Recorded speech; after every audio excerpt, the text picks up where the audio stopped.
बिस्मिल्लाहिर्रहमानिर्रहीम।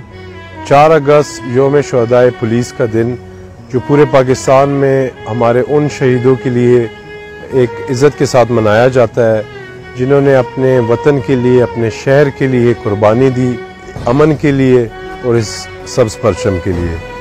मैं अपनी तमाम पुलिस जवानों के साथ इस दिन का शिद्दत से इंतज़ार करता हूँ कि 4 अगस्त आए और इसको मैं एक भरपूर तरीके से मना सकूँ। 4 अगस्त का दिन हमारे एक गयूर ऑफिसर जिनका नाम सिफत गयूर है, उनकी शहादत का दिन है और वो एक ऐसा नाम है जिन्होंने एक ऐसा ज़मीन में एक ऐसा फूल उग के चले गए हैं जो आज तक अपनी खुशबू बखेरी जा रहे हैं। मैं रिक्वेस्ट करूँगा तमाम लोगों से कि ये दिन को इज़्ज़त व एहतराम के साथ हमारे शुहदा के लिए मनाएं और उनके हक़ में दुआएं करें, उनकी फैमिली के लिए हक़ में दुआएं करें। और मैं यहाँ पे ये भी ज़रूर कहूँ कि KPK पुलिस जो उसकी ट्रेडिशन और रवायत हैं उसके तहत ये हमारी जितने भी शुहदा हैं उनकी फैमिलीज़ हमारी फैमिलीज़ हैं, हम उनके बेटे हैं, हम उनके भाई हैं। इंशाल्लाह जब तक हम जिंदा हैं उनकी फैमिलियों को हम इसी तरह ही ट्रीट करते रहेंगे। Thank you.